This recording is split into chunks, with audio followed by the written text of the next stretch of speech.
Hoy quiero compartir también una palabra con ustedes en estos próximos minutitos, continuando lo que empezamos a hablar, no sé si empezamos a hablar, pero lo que hablamos el domingo. Digo que no sé si empezamos porque este tiempo nos encontró de pronto generando una serie de mensajes que obviamente no teníamos en mente. Esa serie de mensajes, como siempre decimos, están ahí en el canal de YouTube y si no los han visto todos, les recomendamos mucho verlos porque hasta nosotros estamos asombrados de la secuencia de los mensajes y hemos ido entendiendo cosas que Dios está haciendo en estos días a medida que los mensajes fueron siendo predicados o siendo enseñados, ministrados desde aquí. Y hoy quiero continuar un poco con la historia que comenzamos leyendo el domingo pasado. El domingo pasado tratamos de interpretar el inicio de la obra de Dios, de ese su pueblo que volvía de la cautividad en Babilonia. Habían estado 70 años allí y en el libro de Esdras encontramos esa historia. Y leímos ahí algunos versículos en el capítulo 1, unos cuantos versículos en el capítulo 3 y tratamos de interpretar, entonces dijimos, cómo levantar un altar siguiendo la actividad que ellos llevaron adelante. ¿Sí? Y tratamos de sacar de ahí algunos conceptos, algunos consejos bien prácticos. Parece que a algunos les hizo mucho bien porque varios nos han escrito diciendo que fue muy revelador para ellos, ¿no? Así que gloria a Dios por eso en primer lugar, pero si no pudieron ver el mensaje, mírenlo, el mensaje del domingo pasado. Hoy quiero continuar leyendo el pasaje que sigue a partir del capítulo 4. Y en ese capítulo 4 vamos a encontrar también con unos detalles muy interesantes. Como ya lo he dicho varias veces, yo no puedo extraer todo lo que dice el pasaje en una transmisión de unos cuantos minutos como esta. Así que les recomendamos siempre seguir leyendo y además creo que ahora tienen un poquito más de tiempo, tomar sus propios apuntes. Pero en el capítulo 4 hay algunos detalles también muy interesantes, pero acerca de aquellas cosas que detienen la obra de Dios. El domingo pasado vimos lo que incentiva la obra de Dios o cómo llevarla a cabo, cómo ponerla en práctica. Hoy quiero compartir con ustedes algunos elementos que detienen la obra de Dios y tenemos que hablar de esto también. ¿Por qué? Porque cuando cualquiera de nosotros, hijo de Dios, creyente en Jesucristo, activamos nuestra búsqueda del Señor, es obvio que inmediatamente vendrá el ataque del enemigo.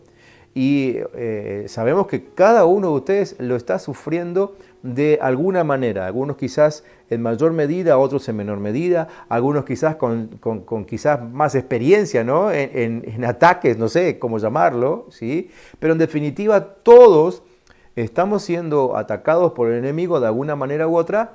¿Por qué? Porque empezamos a buscar a Dios y está visto y aún está escrito en la palabra de que cuando empezamos a buscar a Dios, el diablo va a tratar de desalentar esa búsqueda y cualquier cosa que emprendamos en medio de su iglesia, él va a tratar de destruirla. Así que aquello de lo cual hablamos el domingo, que tiene que ver con edificar el altar, el enemigo tratará de destruirlo. Eso es así, la Biblia nos habla mucho acerca de eso. Quiero leerles entonces en Esdras, a partir del capítulo 4, desde el versículo 1 hasta el versículo 6 y también el último versículo, el versículo 24. Dice que oyendo los enemigos de Judá y de Benjamín que los venidos de la cautividad edificaban el templo de Jehová, Dios de Israel, vinieron a Zorobabel y a los jefes de casas paternas y les dijeron: edificaremos con ustedes, porque como ustedes buscamos a su Dios, y a él ofrecemos sacrificios desde los días de Esarhadón, rey de Asiria, que nos hizo venir aquí. Zorobabel, Yeshua y los demás jefes de casas paternas de Israel dijeron: no nos conviene edificar con ustedes casa a nuestro Dios, sino que nosotros solos la edificaremos a Jehová, Dios de Israel, como nos mandó el rey Ciro, rey de Persia. Pero el pueblo de la tierra intimidó al pueblo de Judá y lo atemorizó para que no edificara, Sobornaron además contra ellos a los consejeros para frustrar sus propósitos todo el tiempo de Ciro, rey de Persia, y hasta el reinado de Darío, rey de Persia. Y en el reinado de Asuero, en el principio de su reinado, escribieron acusaciones contra los habitantes de Judá y de Jerusalén. Entonces cesó la obra de la casa de Dios que estaba en Jerusalén y quedó suspendida hasta el año segundo del reinado de Darío, rey de Persia. Este fue el ataque que sufrieron ellos. Estos mismos acusadores, al efectuar su acusación, revelaron su preocupación. Es obvio, ¿no? Ellos, en medio de su acusación, expresaron que el reino de las tinieblas, porque ellos representan al reino de las tinieblas y nosotros somos atacados por el reino de las tinieblas, pudiera verse perjudicado porque, claro, cuando nosotros vamos al reino de Dios y nos consagramos a Jesucristo, dejamos de pagar impuestos, ¿no? Dejamos de rendir tributos a ese mundo de las tinieblas. Entonces, es obvio que vamos a ser atacados porque a ellos no les conviene que nosotros dejemos de rendir tributos a las tinieblas. Además, la idea para estos acusadores, la idea de una ciudad fortificada, una ciudad que está siendo restaurada, lógicamente una ciudad sí va a buscar su independencia. Y es lo que sucede con nosotros. Cuando nosotros empezamos a fortalecernos en Jesucristo, vamos a buscar nuestra independencia de las tinieblas. No queremos saber nada con el mundo de las tinieblas. Las tinieblas, obviamente, esta actitud no les conviene. Por otro lado, dice también el texto que ellos hicieron saber a los representantes del rey, que los representantes del rey, estaban en peligro de perder su influencia en ese área, en Jerusalén. Bueno, obvio, lo mismo pasa con nosotros. A medida que nosotros vamos creciendo, a medida que nosotros cumplimos este deseo del corazón de Dios de encerrarnos y conocerlo más, el que va perdiendo ventaja, el que va perdiendo influencia en nosotros, es el reino de las tinieblas. Entonces, por eso decía que el ataque del enemigo es obvio, porque al empezar a acercarnos a nuestro Dios, las tinieblas empiezan a perder fuerza, y empiezan a perder influencia, y empiezan a perder soberanía, y empiezan a perder territorio, ¿sí? Y todo esto a las tinieblas no les conviene, no les gusta para nada, ¿no? Cuando, después del mensaje del domingo pasado, avancé en la lectura del capítulo 4, enseguida me llamó la atención la palabra enemigos, ¿no? Y yo seguía leyendo el texto, pero es como que mi vista seguía en la palabra enemigos, así que cuando terminé de leer el texto y tratar de interpretarlo un poquito, me fui al diccionario para ver qué significaba esa palabra enemigos, que estaba como saltándose ahí desde el texto a mi mirada, ¿no? Y encontré varios significados muy interesantes. Porque, bueno, obviamente cuando vamos al diccionario, me refiero no a cualquier diccionario, sino al significado de la palabra en ese contexto, ¿sí? En ese contexto. ¿Y qué quisieron decir ellos cuando hablaban de enemigos? Obviamente que oponente, adversario, son dos significados que aparecen allí, pero también encontré que la palabra enemigo significa estrecho, significa lugar apretado.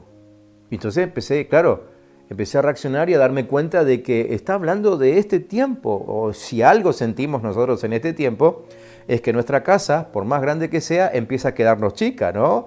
Nosotros, gracias al Señor, tenemos una casa donde podemos movernos con un poquito de libertad, tenemos un lindo patio, pero ya llega un momento que hasta en el patio pareciera que todo nos queda chico. Lugar estrecho. Enemigo también significa aflicción. Muchos están sintiendo eso y nos lo hacen saber. Los motivos de oración que recibimos tienen que ver con eso. Enemigo también allí significa angosto. Y de la palabra angosto viene la palabra angustia. Muchos han expresado angustia. La palabra congoja. Hoy Marina oraba respecto de aquellos que extrañan tremendamente a sus familiares, ¿no? hijos que extrañan a sus papás, papás que extrañan a sus hijos, abuelos que extrañan a sus nietos, ¿sí? Y que no se han visto durante todas estas semanas y probablemente pasen otras semanas más hasta que los puedan ver, congoja. La palabra enemigos en ese contexto también tiene que ver con humillación, y la verdad es que muchos están siendo humillados en este tiempo, humillados por el contexto interno de la casa, pero también humillados en sus negocios. Muchos están hablando ya de cerrar sus comercios, ¿sí? Están siendo humillados en aquello en lo cual se sentían fuertes. La palabra enemigos también significa reducir, Bueno, todos estamos teniendo que reducir los gastos. Nosotros justamente hoy al mediodía, en nuestro tiempo de conversación y de altar, hablábamos acerca de eso, ¿no? Cómo prepararnos para el futuro, reduciendo ya, desde ya, los costos. Bueno, lo que nuestro hermano Daniel compartía el domingo en la reunión, estamos tratando de ponerlo muy en práctica, y tantas horas de enseñanza que hemos recibido, que tienen que ver con esto, con reducir. La palabra enemigo tiene que ver con reducir. Y por último, una palabra más, tribulación. Así que cada una de estas palabras me hacía pensar en la gran coincidencia que hay con el tiempo que estamos viviendo ahora, ¿no? Encontrar que todas las palabras que significan enemigo en ese contexto que yo les leí son palabras que totalmente aplicables al tiempo que estamos viviendo hoy por hoy.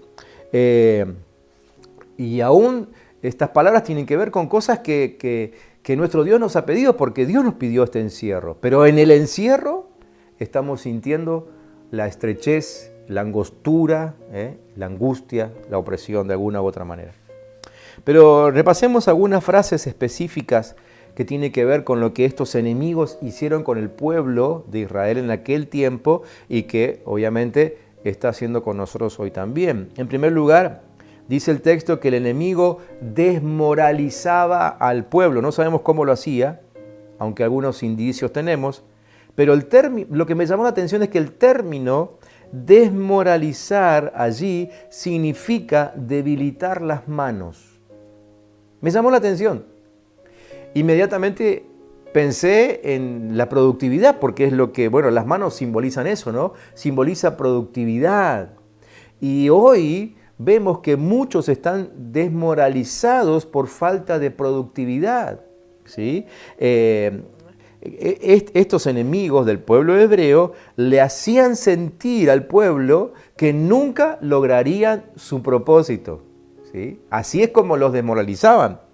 Y es súper interesante cuando lo vemos desde el contexto que estamos viviendo nosotros hoy, porque yo creo que a casi todos nos debe haber pasado esto, de que empezamos a sentir que no vamos a alcanzar lo que nos habíamos propuesto para este año. Algunos que hacemos planes muy ajustados, así tipo mes a mes, ya estamos viendo que el año no nos va a alcanzar para lograr algunas cosas y probablemente no las logremos definitivamente o no como nos lo habíamos propuesto, ¿no? Así que empezamos a sentir eso, ¿no? Debilidad en nuestra productividad. Y eso tiene que ver con la desmoralización de la que se habla en ese texto. Bien, entonces, ¿cómo corregimos eso nosotros hoy? Si estamos hablando de aquellas cosas que atentan contra el altar. No me quiero olvidar que hoy vamos a hablar de eso. Las cosas que atentan contra el altar y a las que tenemos que tenerle prestarle mucha atención. No perderlos de vista para que no consigan destruir el altar que estamos edificando con tanto esfuerzo, ¿no es cierto? Entonces, ¿qué hacemos frente a este primer tipo de ataque? Lo primero que yo pienso y que sugiero es que cambiemos la perspectiva. Cambiemos la perspectiva. Si nosotros vamos a seguir mirando la vida a través de nuestros propósitos, nuestras intenciones, nuestras ideas, nuestros planes, pues entonces vamos a sentirnos frustrados en un par de horas, les aseguro. Pero si nosotros empezamos a ver este tiempo desde la perspectiva de los propósitos de Dios, desde la meta de Dios, desde los planes de Dios, entonces eso nos va a llevar a preguntarnos, lo que Dios quiso hacer en nosotros en este tiempo, ¿lo está logrando? Y entonces la perspectiva cambia totalmente, porque yo me pongo a pensar que en casa Hemos multiplicado la cantidad de horas que estamos juntos. Hemos multiplicado la cantidad de horas que leemos juntos la palabra. Hemos multiplicado la cantidad de horas que pasamos orando juntos. Entonces, desde el punto de vista de Dios, me está yendo bárbaro. Estoy siendo súper productivo. ¿Sí? Entonces, ¿cómo vamos en contra de la desmoralización del enemigo en este tiempo? Cambiando la perspectiva. Miramos no desde nuestros propósitos, sino desde los propósitos de Dios. La gran pregunta entonces ahora es, ¿estoy logrando mis objetivos? Esa no es la pregunta correcta. La gran pregunta es, ¿está Dios logrando sus objetivos en mi casa? Lo más probable, si vienen siguiendo nuestras transmisiones, nuestros consejos y la palabra que venimos impartiendo, lo más probable es que la respuesta sea sí, Dios lo está logrando. Difícil, trabajado, pero Dios lo está logrando. Entonces, no nos está yendo tan mal y el enemigo no podrá desmoralizarnos. Segunda frase.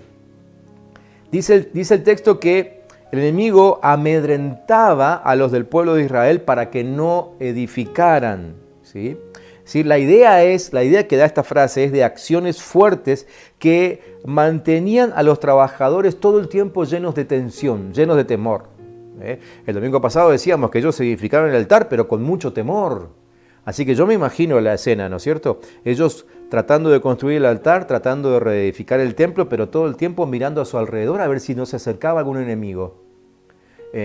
Aquí no se menciona nada al respecto, pero cuando vemos una historia del mismo contexto, que es la historia de Nehemías, el libro de Nehemías, que es el que viene después de Esdras, sucede pocos años después de esta historia y están más o menos en la misma situación. Y dice que ellos ahí construían con una mano en la espada. Es decir, todo el tiempo el enemigo estaba amedrentándolos, asustándolos, ¿sí?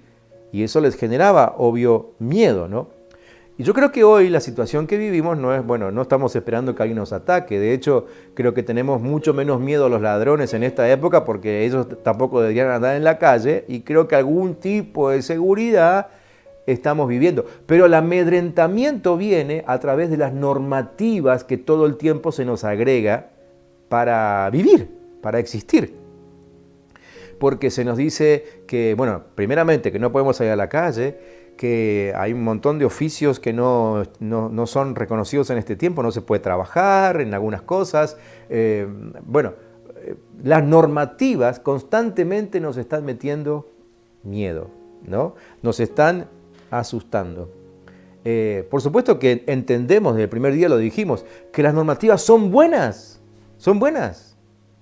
pero la verdad que nos meten miedo, nos meten tensión y estamos todo el tiempo tratando de no perdernos ningún boletín oficial, para no perder de vista ninguna normativa nueva. Como que estamos todo el tiempo pendientes de eso, a ver qué cosa nueva sale que nos afecte más todavía de lo que ya estamos siendo afectados.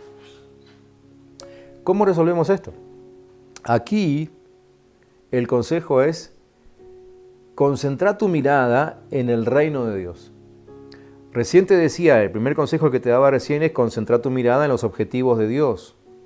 Ahora el segundo consejo sería concentrar tu mirada en el reino de Dios y lo que está sucediendo en el reino de Dios.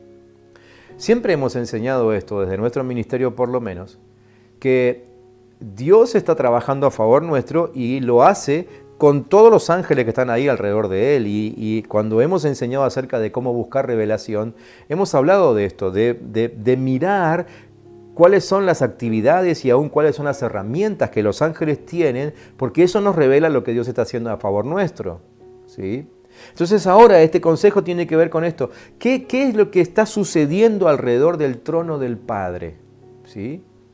Si nosotros estamos obedeciendo esto de quedarnos en casa, pero de acercarnos a Dios, de que este sea un tiempo de buscar a Dios, la revelación llegará. Tarde o temprano llegará y podremos ver lo que está sucediendo en el trono del Padre, ¿sí? Podremos ver lo que Dios está haciendo en este tiempo. Y toda acción de Dios es a favor de su pueblo. Eso, pero con seguridad, la palabra de Dios lo enseña. No tengo miedo a equivocarme en esto. Entonces, lo que veamos haciendo a Dios, a los ángeles allí, será acción a nuestro favor. Y eso no puede nunca generarnos temor, nunca nos dará miedo. Entonces dijimos que lo segundo que intenta hacer el diablo es amedrentarnos y provocar miedo en nosotros. ¿Cuál es el consejo entonces? Poner nuestra mirada en lo que Dios está haciendo. Sacar la mirada de lo que hace el enemigo, sacar la mirada de lo que dicen aquellos que no conocen a Dios y que lamentablemente no tienen otra cosa que hablar que no sea de esto, de cuestiones negativas, porque para ellos está siendo muy negativo, sus negocios se están desmoronando. Saquemos la mirada de eso que nos amedrenta, que nos llena de temor, y pongamos la mirada en lo que Dios está haciendo. Cuando ustedes estén orando en casa, pídanle al Señor, pídanle esto: Señor, permitime ver lo que estás haciendo, porque toda acción de Dios genera paz. Toda acción de Dios genera paz. Obviamente genera paz en favor de aquellos que le creen y que aquellos que le siguen. Si nos estás mirando desde el otro lado, pero tu actitud para con Dios es de rechazarlo, es orgullosa en contra de Él, es vanidosa, es de quejarte en contra de Dios todo el tiempo, bueno, lo que Dios haga te va a asustar. Te aseguro que te va a asustar. Pero aquellos que buscamos en Dios y aquellos que esperamos en Dios, podemos decir esto, que toda acción de Dios genera paz. No pongas tu mirada en la acción del enemigo, poné tu mirada en la acción de Dios. Una tercera táctica del enemigo fue contratar consejeros contra ellos para frustrar su propósito, dice la Escritura. ¿Sí? Uno sigue leyendo el contexto, hay más versículos de los que yo les leí que dicen esto también. Dice, con dinero sobornaron a algunos de los principales consejeros en el reino persa. Dice también que había algunos emisarios, esos emisarios eran informantes, buchones, decimos nosotros aquí en Argentina, buchones del rey, buchones del mismo gobierno, ¿no? Que le llevaban y le traían noticias acerca de lo que el pueblo estaba haciendo, ¿sí? Pero también se nota la acción malintencionada de algunos grupos que vivían entre los mismos hebreos. Había algunos que habían alcanzado a vivir entre ellos, que, se hacían pasar por parte del pueblo, pero no lo eran. ¿Sí? Hoy diríamos falsos cristianos. Gente que está mezclada entre nosotros, que dice ser de los nuestros, pero que definitivamente no cree lo que nosotros creemos. ¿Sí? A ver, no estoy diciendo que no crean en Dios. Estoy diciendo el fundamento de su vida no es el mismo fundamento que tenemos nosotros. El fundamento de su vida es lo que está pasando afuera en el mundo. El fundamento de su vida es el noticiero el de la última hora. El fundamento de su vida es, el último descubrimiento científico acerca del virus. Ese es el fundamento de su vida. Nuestro fundamento no es lo que dice la ciencia del virus. Nuestro fundamento no es lo que dice el gobierno acerca del avance de la pandemia. El fundamento de nuestra vida no es lo que dicen los grandes empresarios, ni el presidente del Banco Central o del Banco Mundial o de quien sea. El fundamento de nuestra vida es que dice Dios, ¿sí? Es que dice Cristo. Ese es el fundamento de nuestra vida. Y todo aquel que no fundamente su vida en lo que fundamentamos nosotros, en la nuestra, no puede ser considerado parte del pueblo de Cristo. Entonces, ¿qué hacemos con todo esto? Con esta tercera estrategia. Vigilamos con quién nos comunicamos. ¿Sí? Vigilamos con quién nos comunicamos. Este es el tercer consejo que te doy. Vigila con quién te comunicas. Rodéate de gente que te edifique. Ya sé que no puedes rodearte físicamente, pero me estás entendiendo que estamos hablando de lo virtual. Estamos hablando de aquellos mensajitos que aparecen en tu teléfono cada 10 segundos, ¿no? Porque todo el tiempo está apareciendo un mensaje. A veces empieza a sonar nuestro teléfono sin parar, uno detrás de otro. Nos están mandando fotos, nos están mandando noticias de cosas que pasan allá afuera, pero no necesariamente son las que están pasando en el reino de Dios. Entonces, desconectate del mundo y conectate con la verdad de Dios, con las noticias que vienen del trono de Dios. Este es el tercer consejo. Rodéate de quienes te edifican, de quienes buscan tu bien, de quienes buscan tu fortaleza. yo creo que ya está pasando, pero dentro de poco se va a notar mucho, de que vamos a empezar, bueno, van a empezar algunos a tratar de pisarle la cabeza al otro. ¿Por qué? Porque ahora, dentro de poco, se va a tratar de quién sobreviva a todo esto. Entonces, no van a faltar los mentirosos, ya estamos viendo engañadores que se aprovechan de la situación, ¿sí? Necesitamos rodearnos de quienes van a edificar nuestra vida, de quienes traen buenas noticias, de aquellos que están pensando en nosotros. Rodéate de aquellos que oran por vos. Asegúrate de que aquel con el cual estás en contacto, con tu WhatsApp, con tu Instagram, con tu Facebook, lo que sea, Twitter, lo que uses, sea aquel que ora con vos. Si vas a conectarte por alguna de estas redes o plataformas virtuales con las cuales nos estamos hablando hoy por hoy, conectate con aquel que ora por vos. No te conectes con cualquiera. Aprovecha el tiempo para hablar con aquellos que te edifican, ¿sí? Creo que se está entendiendo este tercer consejo que les quiero dar en esta hora. Bueno, uno sigue leyendo el contexto y la verdad que notamos que las fuerzas opositoras, por lo menos para el pueblo de Israel, fueron extensas. Sus acciones se manifestaron a través de varios periodos. Se mencionan ahí por lo menos 3 reyes. Uno lo lee rápido, y si aún vamos a leer Esdras y Nehemías seguido, lo podemos leer, no sé, quizás cuánto tiempo te puede ocupar, 1 hora en leer los 2 libros, pero estamos hablando de prácticamente 20 años y algunos comentaristas dicen aún 30 años entre los 2 libros. ¿Sí? Es decir, el ataque del enemigo fue sostenido, puede durar bastante tiempo, pero por favor, quiero que veas el final de la historia. Quiero que veas que aunque el ataque duró mucho tiempo, duró muchos años, hay un Nehemías que va a aparecer en escena. No sé si vamos a predicar de Nehemías después de esto, pero hay un Nehemías que va a aparecer después de escena que termina reconstruyendo el templo tal como Dios lo había dicho. Es más, no solamente terminaron con el templo, terminaron con los muros de la ciudad entera se vio reedificada. Dios siempre tiene a alguien preparado para terminar la obra. Dios jamás queda avergonzado. La victoria final siempre es de Él. Siempre es de Él. Así que puede durar mucho tiempo el ataque. No sé, espero que no. Pero si fuera así, si durara mucho tiempo, por favor, siempre quédate pensando en esto. La victoria final es de Jesucristo. ¿Cuáles son los elementos que usaban para acusarlos? Esto es muy importante que te quiero transmitir ahora. Perdóname si estoy siendo más largo de lo que pensabas esta noche, pero creo que es muy importante tener en cuenta esto si no queremos que nuestro altar, el que estamos edificando, sea destruido. Hay algunas cosas que elementos que ellos usaban para acusarlos. Por ejemplo, hay una frase allí que aparece en medio del texto que yo les leí, que dice, aquellos que cuando le escribían al rey, le decían esto, ¿no? Que han venido de ti a nosotros. O sea, los acusadores están escribiendo al rey, ¿sí? Hablando de los que habían venido de aquel lugar a habitar a esta tierra ahora, que han venido de donde tú estás. Esa frase, ¿de qué habla? Habla de un origen. El diablo siempre trabaja así, siempre va a tratar de hacerte ver tu origen, hacerte ver de dónde venís. Y todos nosotros venimos de malas historias, venimos de malas experiencias, venimos de una vida llena de pecado, venimos de desastres de todo tipo, económicos, familiares, lo que vos quieras, todos venimos de ahí. Y el enemigo siempre va a tratar de hacerte volver a tu origen, ¿sí?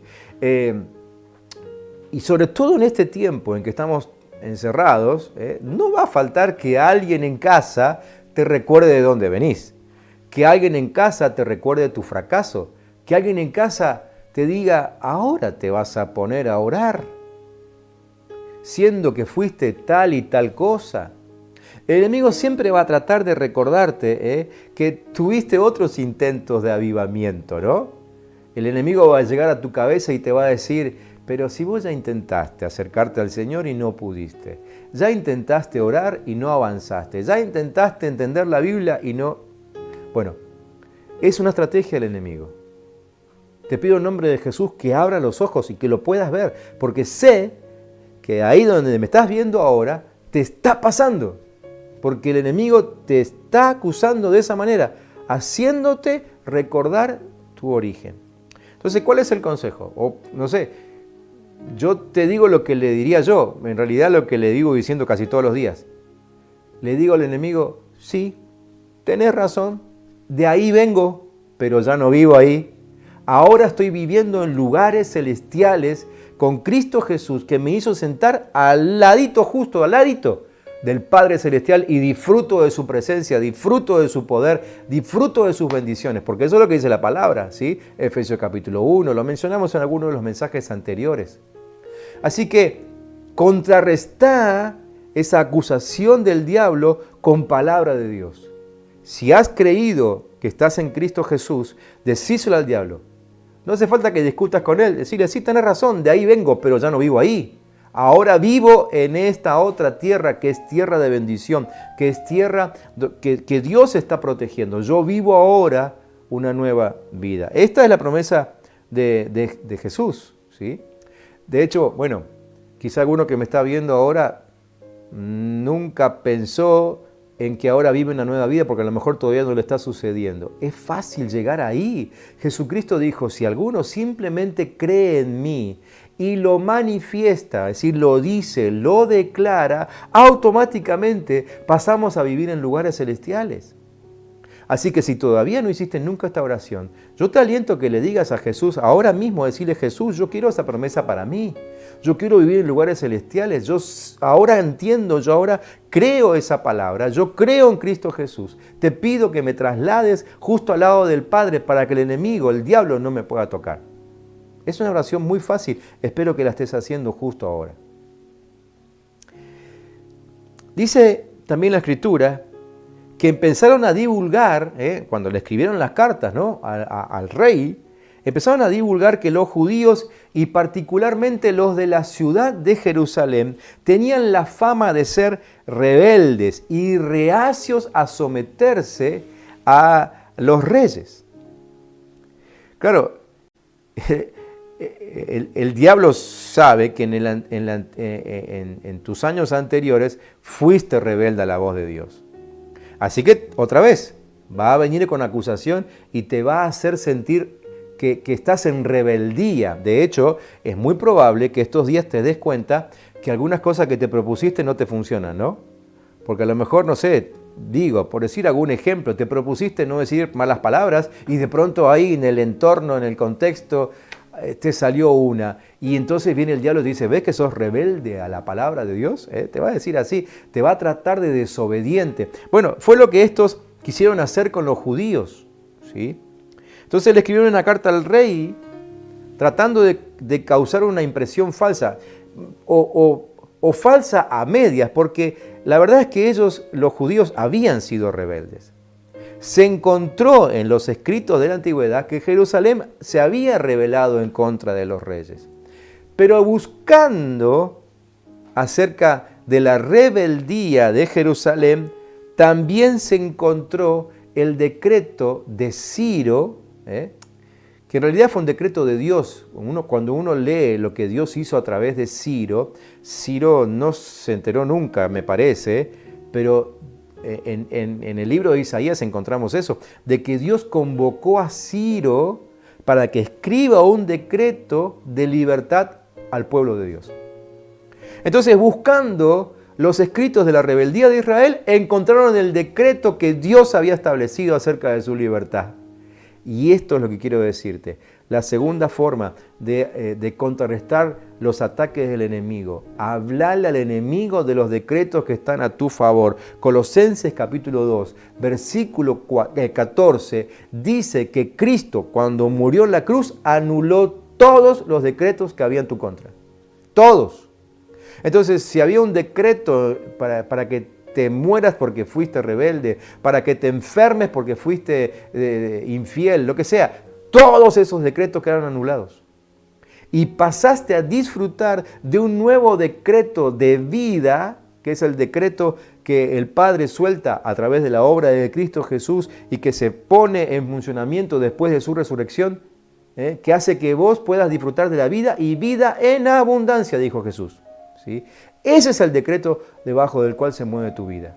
Tu vida ya no está bajo el decreto de rebeldía, ni bajo el decreto de desobediencia, ni bajo el decreto de infidelidad. Todo eso que el diablo te está haciendo, que te está tirando ahora en estos días a tu mente, a tus pensamientos, todo eso quedó desbaratado, quedó desmenuzado, quedó destruido por la obra de Cristo. El único decreto que está a favor de tu vida es el decreto de vida, de prosperidad, de salud. Ese es el decreto que está en vigencia hoy por hoy para vos.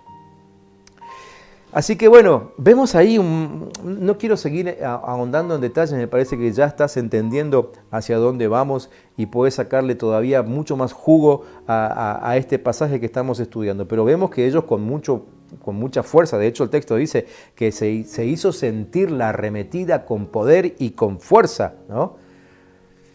A tal punto que hicieron cesar la obra del pueblo de Dios. Todo esto que te mencioné hizo que el pueblo de Dios de aquel tiempo cesara la obra. ¿Pero por qué te lo menciono? Para que no ceses la tuya. Te estoy anticipando, te estoy advirtiendo, no es descubrimiento mío, está en la palabra. Creo que Dios nos lo muestra en este tiempo. ¿Para qué? Para que nosotros no cesemos la obra. Para que el diablo no consiga hacer lo mismo con nosotros que hizo con este pueblo en su momento. Porque si bien ellos en algún momento pudieron volver a edificar, pero la idea es que nosotros, ahora que empezamos, no paremos.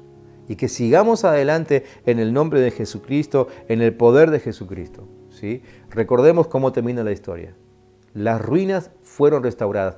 Toda ruina es restaurada cuando Dios aparece en escena.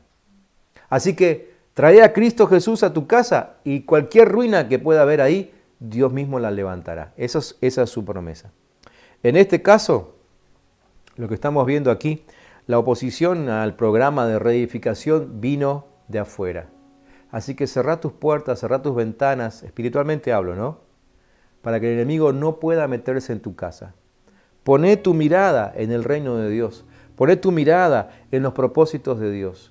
Que los propósitos del mundo no invadan tu casa. Recién te dije, desconectate del mundo. Eso no quiere decir que no mires ningún noticiero, pero conectate a la hora adecuada, un ratito, entérate de lo que está pasando y apagá. Nosotros hoy, por ejemplo, durante todo el día, como fue un día de ayuno, decidimos estar totalmente desconectados del mundo. Así que hoy fue un día de ni siquiera prender el televisor. Si hoy hubo más muertes que ayer o menos muertes que ayer, no nos enteramos. Pero lo que sí nos enteramos, porque el Señor nos habló durante este día, es de lo que Dios está haciendo. Hacé eso. Conectate con el reino de Dios. Conectate con sus propósitos en este tiempo. Y termino con esta simple reflexión que vos vas a ver, ni bien empieza el texto que te leí. Allí dice que fueron a ver a los líderes, los jefes de familia, y dice, edificaremos con ustedes, porque como ustedes buscamos a su Dios. Mentira. Ellos no buscaban a Dios. Ellos buscaban simplemente infiltrarse, mezclarse con ellos, para poder destruirlos de adentro. Esta es la artimaña más vieja del enemigo. Mezclarse en tu vida con cosas que parecen que no son tan malas. Esa histórica pregunta mal hecha de ¿qué tiene de malo? Esa famosa pregunta es la pregunta que generalmente terminó destruyendo nuestros altares. ¿Qué tiene de malo? ¿Qué tiene de malo que de vez en cuando escuche un poco de música que no está hecha por alguien que cree en Dios? ¿Qué tiene de malo que de vez en cuando mire una película que daña mis emociones? ¿Qué tiene de malo esto? ¿Qué tiene de malo aquello? ¿Qué tiene de malo esta amistad? ¿Qué tiene de malo este compañerismo? ¿Qué tiene de malo este comentario? ¿Qué tiene de malo esta forma de hablar? ¿Qué tiene de malo que yo sea así? La gran pregunta es, ¿qué tiene de bueno? O sea, ¿todo eso edifica tu vida de alguna manera? ¿Todo eso te bendice de alguna manera? Entonces, la artimaña que vemos aquí en este texto es la artimaña del enemigo siempre, tratar de mezclarse. Por eso es que Dios desde la antigüedad siempre habló en contra de la mezcla. Siempre. Dios siempre dijo que la mezcla no es su plan, no es su voluntad. Dios no quiere mezcla. O somos blanco o somos negro, ¿sí? Es decir, o estamos del lado de Cristo o estamos en la vereda de enfrente y no vamos a correr nunca con la suerte de su pueblo. Nunca podremos ser bendecidos con las bendiciones del Padre si estamos en la vereda de enfrente. Así que ten en cuenta esto. Afina tus oídos para escuchar palabra de Dios y que puedas descubrir esa mezcla que está intentando meterse en tu casa, esa mezcla que está intentando meterse en tu vida. Siempre fue una forma bien sutil de parte del enemigo. Aprendamos de la respuesta de estos jefes de familia. Obviamente cuando uno lee la respuesta de estos jefes de familia, para nada fue amistosa. Nosotros diríamos hoy que la respuesta de ellos no fue políticamente correcta, ¿no? Uno sabe que en política hay determinadas cosas que tiene que responder para no quedar mal, para no perder algún tipo de beneficio. No nos interesa la respuesta políticamente correcta. Lo que nos interesa es que en nuestra casa solamente habite Dios, que no se meta lo que está afuera. Quizás seas áspero con alguna respuesta al enemigo, no estoy hablando de tu respuesta a la gente o a tu familia, mucho menos. Pero quizás seas tajante con el enemigo y digas, esto acá no entra, esto acá no se hace, esto no se escucha, esto no se dice. Bueno, así fue como actuaron estos jefes de familia. Y Dios los bendijo por eso. Por eso es que quizás sufrieron mucho tiempo la opresión de los enemigos, pero la respuesta de Dios terminó llegando. ¿Por qué llegó? Llegó porque ellos se mantuvieron firmes en no dejarlos entrar. Aunque se demore la respuesta de Dios, pero si mantenés firme tu decisión de que tu vida no se mezcle con la vida del mundo o el enemigo, entonces Dios te va a recompensar a vos también. Quizás fue un periodo de mucho desaliento, como les dije, fueron 20 años, 25 años, no sé cuánto fue. Pero ellos no abandonaron. No abandones vos, no abandones. Decir a que tenés al lado, si estás con alguien ahí en tu casa, no abandones. El Señor está obrando. Él estableció un vallado de fuego alrededor de nuestro hogar. Él mismo acampa alrededor de los que le temen. Sus ángeles, dice su palabra, acampan alrededor de los que le temen. Dios ha establecido un cerco a tu alrededor, como lo estableció alguna vez alrededor de Job. Es decir, todo está dado para que estés protegido en manos de Dios, pero tenés que mantenerte allá adentro. Si tu pie está del lado de afuera, no podemos garantizarte nada, pero toda la garantía está dado para aquel que se mantiene cerca del Padre Celestial, aquellos que se han puesto debajo de su cobertura. Trabajá con mayor dedicación en ese encierro con propósito en el cual estamos. Trabajá con mayor dedicación en levantar ese altar en casa, ¿sí? Trabajá con mayor dedicación en acercarte lo máximo que puedas al Señor. ¿Sí? No te va a ir mal si haces eso, te va a ir bien. Dios mismo te va a ayudar y te va a traer a Él. Y quiero terminar con este texto tan conocido, pero también tan importante y sobre todo para recordarlo en este tiempo. Metete más en la presencia de Dios. Dice Santiago capítulo 4, versículo 7. Sométanse a Dios, opongan resistencia al diablo y Él huirá de ustedes. ¿Sí? Le voy a pedir a la directora de cámaras que lo ponga de nuevo, para que lo puedas leer junto conmigo, para que lo leas lento, léanlo juntos ahí en casa, ¿sí? Para que se les grabe en la memoria. Este no es un texto para proclamar, este es un texto para aprender de memoria, este es un texto para obedecer. Sométanse a Dios, opongan resistencia al diablo y Él huirá de ustedes. Les propongo que terminemos este tiempo orando juntos. Y vamos a orar para que la fuerza no nos falte. Vamos a orar para que el enemigo no consiga meterse en casa. Vamos a orar para que nuestro sometimiento a Dios sea extremo. En esto se puede ser extremista. Hay que ser extremista, ¿sí? Insistí, quizás te tilden de fanático. Mira, cuando me dicen que soy fanático por algunas cosas que hago siguiendo a Jesús, le digo, sí, y me encanta ser fanático. Si otros pueden ser fanáticos por tantas cosas, ¿por qué no lo puedo ser yo del Dios que me salvó? Si Él me restauró, si Él me levantó, si Él me defiende hasta el día de hoy, me mantiene con salud, me da poder, cuida aún mis finanzas, ¿cómo no voy a ser fanático de un Dios así?